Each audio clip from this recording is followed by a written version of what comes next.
umukunzi utuye inyuma y'ibicu, uwo yarankunze ntabona uko mbivuga.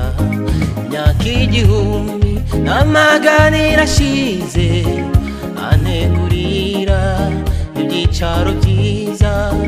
Mfite umukunzi utuye inyuma y'ibicu, uwo yarankunze ntabona uko mbivuga. Imyaka igihumbi n'amagana irashize, antegurira ibyicaro byiza. Uwo yarirahiriye n'indahiro yati, sinzongera kunywa ku mbuto y'umuzabibu. Hari nicarana n'umugeni nakunze, hari nicarana n'umugeni nakunze.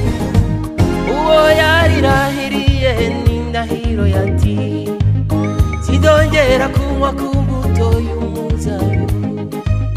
Hari nicarana n'umugeni nakunze, hari nicarana n'umugeni nakunze.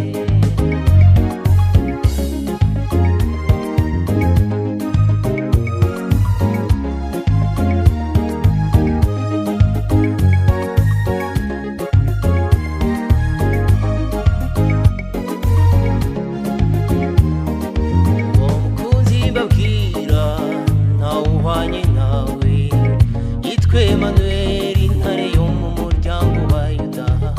Uwo yaratsinze kandi azahora atsinda, ni nayo mpamvu ndiho muririmba. Uwo mukunzi mbabwira ntawuhwanye nawe, yitwa Emmanuel, intare yo mu muryango wa Yuda.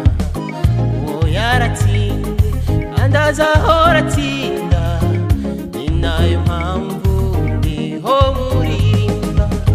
Uwo yarirahiriye n'indahiro yati, sinzongera kunywa ku mbuto y'umuzabibu. Hari nicarana n'umugeni nakunze, hari nicarana n'umugeni nakunze.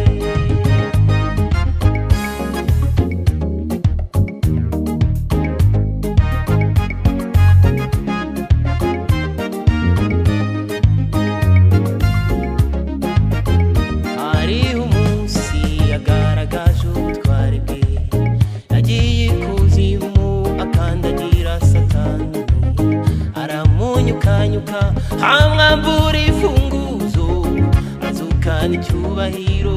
Yesu ni muzima. Hariho umunsi yagaragaje ubutwari bwe, yagiye ikuzimu akandagira Satani, aramunyukanyuka. Amwambura ifunguzo, azukana icyubahiro. Yesu ni muzima.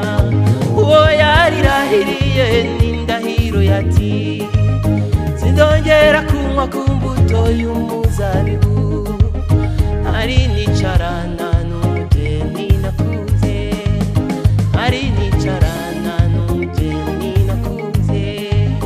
Uwo yarirahiriye n'indahiro yati, sinzongera kunywa ku mbuto y'umuzabibu. Hari